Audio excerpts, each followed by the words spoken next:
27 ஆண்டுகால நண்பர். கல்லூரியில்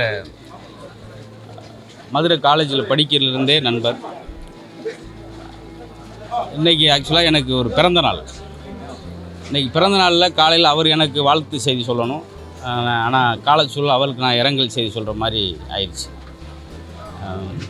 பெருங்குடியில் உள்ள மதுரை பெருங்குடியில் உள்ள காலேஜில் தான் வரலாறு படித்தார். ஹிஸ்ட்ரி, பிஏ ஹிஸ்ட்ரி படித்தார். இங்கே சென்னை பெருங்குடியில் ஹாஸ்பிட்டலில் அவர் வரலாறு முடிகிற மாதிரி ரொம்ப மோசமான தரம். அதில் எல்லோரும் ரொம்ப அதிகமாக வருத்தப்படுறது 46 வயசு இப்போ தான் தொடங்குகிற டயத்தில் அவருடைய கலை வாழ்க்கை முடிஞ்சிருக்கும் போது எல்லாருக்கும் பெரிய விரக்தி. அண்ணனாக இருக்கட்டும், நானாக இருக்கட்டும், ஸ்டேஜில் ஒரு காட்டுத்தனமான காமெடி, மிமிக்கிரியில் அவ்வளோ வெர்ஷன் அண்ணனை மாதிரி நிறையா மல்டி டேலண்ட்.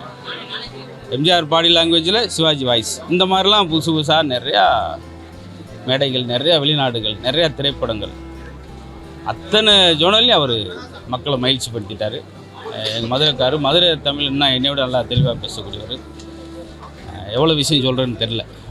ரோபோன்ற பேர் அவருக்கு தான் சரியாக போகணும். என்ன சொன்னாலும் செய்வார். பாடுங்கன்னா பாடுவார், ஆடுங்கன்னா ஆடுவார். பெஸ்ட்டு டான்ஸர், பெஸ்ட்டு மிமிக்ராட்டி, பாடி லாங்குவேஜோட. ரோபோ பேர் அவருக்கு தான் போதும். ரோபோ எப்படி சொன்னவெல்லாம் செய்யுதோ அதே போல் என்ன சொன்னாலும். திடீர்னு பார்த்தா மியூசிக்கில் உட்காந்து ட்ரம்ஸ் வாசி எல்லாமே ஸ்லோனில் பாருங்கள் பாட்டு பாடினார். ஆமாம், தெரியாத கலை கிடையாது. இன்னும் அவருடைய பணி இருந்திருக்கணும். பாருங்கள், நாளைக்கு காலையில் காது குத்து மதுரையில், ஒரே பொண்ணு ஒரே பேரன், அது பேரனுக்கு அது கூட இல்லாமல் போனது அந்த குடும்பத்துக்கு இன்னும் ரொம்ப அழுத்தம் கொடுக்கும். அதில் இறைவன் அருளால் பெரிய ஆன்மா சாந்தி அடைந்து அவங்க தாத்தா அருள் அந்த பேரனுக்கு கிடச்சி இனிமேலாவது அவங்க குடும்பத்தில் ஒரு சின்ன மகிழ்ச்சி பிறக்கட்டும். அவர் ஆன்மா சாந்தி அடைய உங்கள் சார்பாக, நிறையா ரசிகர் சார்பாக வேண்டிக்கிறேன். பேசுங்க. ரோபோட டேலண்ட்டு எல்லாமே உங்களுக்கு எல்லாருக்குமே தெரியும். அதை விட ஒரு நல்ல ஒரு மனிதாபிமான ஒரு ஆளுன்னு சொன்னோன்னா அது ரோபோ சொல்லலாம். ஏன்னா பெரிய பெரிய கலைஞர்கள்லாம் மேலே வந்ததுக்கப்புறம் கூட நடித்த சக கலைஞர்களை யாருமே கண்டுக்க மாட்டாங்க. எனக்கு தெரிஞ்சு ரோபோ ஒருத்தர் தான் அவனுக்கு வேலை இல்லையா அப்படின்னு சொல்லி நிறைய வேலை இல்லாத ஒரு கலைஞர்களுக்கு ஃபோன் பண்ணி உனக்கு வேலை இல்லையாவா, நான் எனக்கு வர பேமெண்ட்டில் நான் உனக்கு அதில் ஒரு கால் தரேன் அப்படின்னு சொல்லி எனக்கு தெரிஞ்சு எத்தனையோ கலைஞர்களை கூப்பிட்டு உதவி பண்ண ஒரு நல்ல ஒரு மனிதமை உள்ள ரோபோ சங்கரை சொல்லலாம். இன்றைக்கும் அது ரொம்ப வருஷமாக அதை இன்னும் அது பண்ணிகிட்டு இருக்காப்புல. நேற்று வரைக்கும் அதை பண்ணிகிட்டு இருந்தார். ஸோ இப்படி ஒரு நல்ல கலைஞரை நாங்கள் இழந்துட்டோம். நானும் ரோபோ சங்கரும் நிறைய வெளிநாடுகள், நிறைய நிகழ்ச்சியெல்லாம் போயிருக்கோம். ஆனால் இன்றைக்கி ஒரு அருமையான நண்பனை இழந்துட்டோம். கஷ்டமாக இருக்கும். ஆத்மா சாந்தி ஆண்டோட. ரோபோனை கிட்டத்தட்ட ஒரு 19 வருஷம் எனக்கு அண்ணனை தெரியும். என்னை மாதிரி ஒரு கிராமத்துலேருந்து இந்த மீடியானா என்னென்னே தெரியாத இருக்கிற நிறைய பேருக்கு பெரிய இன்ஸ்பிரேஷன் அண்ணன் தான். அவரை பார்த்து தான் மிமிக்ரின்னு ஒன்று இருக்குன்னு அவரை பார்த்து தான் நான் கற்றுக்கிட்டேன். இன்றைக்கி நான் 6 பேருக்கு தெரியுது அப்படின்னா அதுக்கு முழுக்க காரணம் ரோபோண்ணன் தான். இன்றைக்கி நான் உயிரோடு இருக்கேன், இன்றைக்கி நான் இருக்கேன், இன்றைக்கி இந்த இண்டஸ்ட்ரியில் இருக்கேன் அப்படின்னா அதுக்கு முழுக்க காரணம் ரோபோண்ணன் தான். அவரோட இழப்பு என்றைக்குமே ஈடு செய்ய முடியாத ஒன்று. எல்லோரும் அவர் இல்லை போயிட்டாங்க அப்படின்றாங்க. ஆனால் நான் எப்படி பார்க்குறேன்னா, ஒரு கலைஞனோட மனசுலையும் ஒரு கலைஞனோட திறமையிலையும் அவர் இருக்கார். அவர் தமிழ் சினிமாவுக்கும் சின்ன திரையிலையும் அவர் எக்கச்சக்க விஷயங்கள் பண்ணியிருக்காரு. அவர் இப்படி இதனால் அப்படி ஆயிடுச்சு, அதனால் அப்படி ஆயிடுச்சு அப்படின்ற மாதிரி எதுவும் தேவையில்லாமல் நிறைய பேசாமல் அவரோட ஆன்மா சாந்தி அடைகிறதுக்கு நம்ம பிரார்த்திப்போம். கஷ்டமாக இருக்குது, எப்படி ஏற்றுக்கிறதுனே தெரியல. கனவு மட்டும் தான் இருக்குது. ஹாஸ்பிட்டலில் அட்மிட் பண்ணிருக்கோன்னு சொல்லியிருக்காங்க. நான் கூட ஃபேக்குன்னு தான் நினச்சேன். ஆனால் நியூஸில் எல்லாமே பார்க்கும்போது தான் உண்மை தெரிஞ்சது. ரொம்ப கஷ்டமாக இருக்குது. ரொம்ப நல்ல மனுஷன் ரோபோ சங்கர். என்னோட பர்த்டே சர்ப்ரைஸாக ஹாப்பியாக கொண்டாடி இருக்கோம். அவர் மாதிரி யாருமே வரமாட்டாங்க சீரியஸாக. ஒரு ஈகோ இல்லாமல் அவ்வளோ ஃப்ரெண்ட்லியாக பழகினாரு. சீரியஸாகவே இது ஒரு சினிமாவுக்கு ரொம்ப இழப்பு தான் நிச்சயமாகவே. ஸோ அவருடைய ஆத்மா சாந்தியாக இருக்கும். வணக்கம், நான் சின்னத்திரை நடிகர் சாய் சக்தி பேசுகிறேன். ரோபோ சங்கர் அண்ணன் கூட வந்து விஜய் டிவியில் கிச்சன் சூப்பர் ஸ்டார், ஜோடி நம்பர் 1 நிறைய ஷோவில் விஜய் டிவியில் ஒன்றா ஒர்க் பண்ணியிருக்கோம். அந்த நாட்கள்லாம் நினைக்கும் போது இப்போவுமே ரொம்ப கஷ்டமாக இருக்குது, மனசு ரொம்ப வலிக்குது.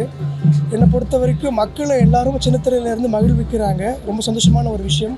அவங்களும் அவங்களோட உடம்பை பார்த்துக்கிட்டா ரொம்ப நல்லாயிருக்கும். ரெஸ்ட்லெஸ்ஸாக, தூக்கம் இல்லாமல், சாப்பாடு சரியாக இல்லாமல், அவங்கள தன்னை கவனிச்சிக்காமல் ஸோ கஷ்டப்படுறதுனால இந்த மாதிரி ஒரு மிகப்பெரியமான ஒரு இழப்பு.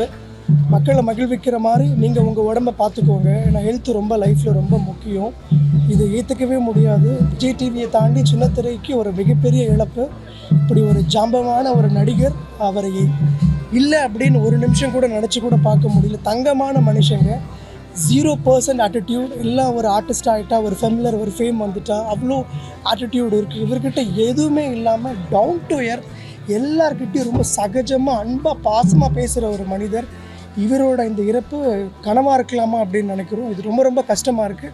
விஜய் டிவியில் இருக்க எல்லா ஆர்டிஸ்ட்டுக்கும் ஒரு மிகப்பெரிய இழப்பு இது. வடிவேல் பாலாஜி அண்ணன் இல்லை அப்படின்னு நினைக்கவே முடியல. அந்த மாதிரி இப்போது ரோபோ சங்கர் அண்ணன் இல்லைன்ற விஷயம் எங்களால் ஏற்றுக்கவே முடியல. சின்ன திரைக்கு இது மிகப்பெரிய இழப்பு. ரொம்ப வருத்தமாக இருக்குது. அவருடைய ஆன்மா சாந்தியோடு எல்லாம் வல்ல இறைவனை பிரார்த்திக்கிறோம். நன்றி. மகிழ்வித்த கலைஞர், மரியாதைக்குரிய அண்ணன் ரோபோ சங்கர் அவர்களுடைய மறைவு மிகவும் துயரமான ஒரு சூழல். மாண்புமிகு தமிழக முதல்வர் அவர்கள் மீது மிகவும் தீரா பாசம் கொண்ட அண்ணன் அவர்கள் கடந்த சனிக்கிழமை இசைஞானி இளையராஜா அவர்களுடைய சிகரம் தொட்ட சிம்பனி நிகழ்ச்சியில் கலந்து கொண்டு இருந்தார். அப்போது பின்வரிசையில் அமர்ந்த நாங்கள் அண்ணன் ரோபோ சங்கர் அவர்களை நேரில் கண்டோம். அவர் உடல் நலம் பெற்று மீண்டு வந்துவிட்டார் என்று எண்ணியிருந்தோம்.